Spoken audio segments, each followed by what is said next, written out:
On Friday, I said that Mercedes were on top, and come Sunday evening, Mercedes were on top. Welcome back to Fog Racing, but that's not the headlines, right? The headlines is Lando Norris and Oscar Piastri finally come to blows. Hell, come to blows.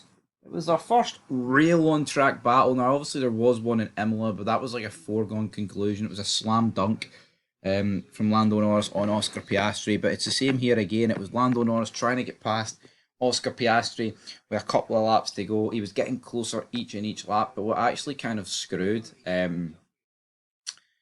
Norris is the fact that Antonelli began slipping closer to Piastri. That got Piastri DRS, and that was the only thing really keeping Norris behind. Tell you what, if Norris got past Piastri, right, round about the first or second time he asking, he'd have won this race. Now maybe Russell and Verstappen would have had a bit more up their sleeve, but something tells me, brother, they wouldn't have had a wee bit more up their sleeve. So yeah, I think that would have been absolutely crazy to see what would have happened if Norris did that. But he goes for it into the hairpin, drag race down the back strip. Piastri outbreaks him into the last corner.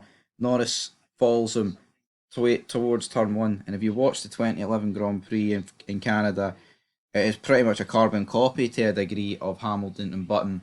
But obviously here, it's not in the rain. No one's on site it.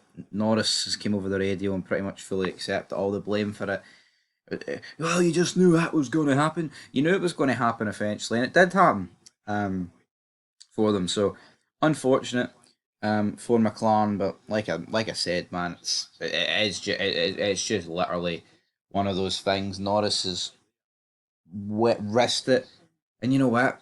He'll be kicking himself because he'd have beat him. I think Lando Norris would have finished third without any of all that drama. At least, at least. But anyway, there was your top 10. Really good drives. I'll tell you what, I mean, I think everybody, um, 7th, 8th, and 9th, and 10th, four great drives there. You know, Sainz and Ocon starting low down the grid and able to get the job done there towards the end of the Grand Prix. They went extremely long and pit it with like 12, 13 laps to go, and that worked for them. They get points. Now, obviously, if Lando Norris doesn't go straight into the back of Oscar Piastri, then Sainz does not get a point. But good drive nonetheless. Hulkenberg finishing P8 in that Sauber. Another fantastic weekend for him. Fernando Alonso, here I think it is fantastic. I think it's just a shame that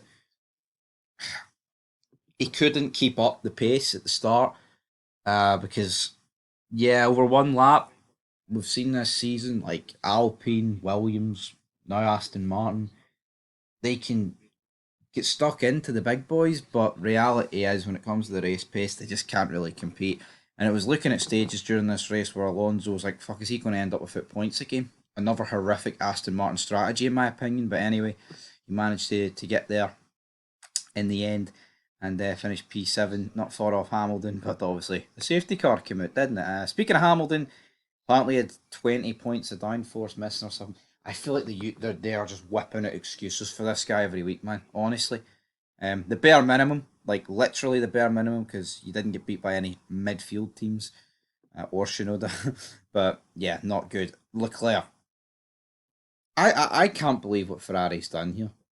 I genuinely can't fucking believe it. Why didn't they just keep him out? I mean, they pitted him with 15 laps to go, and Russell wasn't even getting in his DRS. Charles Leclerc would have finished higher than fifth if he stayed out. I would borderline guarantee it. Because also, if he stays out, that crash happens behind him, and that gives him a few extra laps, or less laps, sorry, and having to defend. So yeah, but I mean, you know what? It wasn't the greatest Canadian Grand Prix, but there was a lot of intrigue with strategy and battling. So yeah, interesting nonetheless. Your bottom 10, Berman finished 11th, and it was Shinoda, Colapinto, Bortoletto, Gasly, Hadjar, Lance Stroll, and P17. Not the greatest weekend for Isaac Hadjar, I think that's safe to say. Did qualify in the top 10, got that penalty. That affected him. Then, obviously, Lance Stroll, P17, his teammate 7th. No real excuses for the guy. Oh, he's got a hand injury. I mean, how much truth's really fucking in that? Lando Norris, though, he'll be kicking himself, folks, because he's threw big points away. And not only is he threw big points away in terms of himself, it's the championship swing, you know? But McLaren aren't going to be that bothered because they're going to win the Constructors anyway. And it's not like it took both drivers at the race, and Lando has, completely accepted full responsibility. So Oscar's not going to be pissed.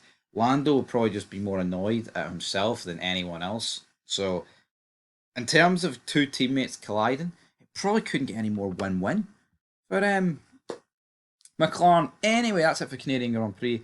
I was away yesterday, so I didn't really get time to recap qualifying. But it was another really good qualifying. Obviously, you got Mercedes versus Red Bull versus McLaren. I do think if Leclerc got his lap together, he could have easily been up there. But yeah, Ferrari, man, Hamilton's just in fucking no man's land, and Leclerc has made a lot of mistakes. Disappointing.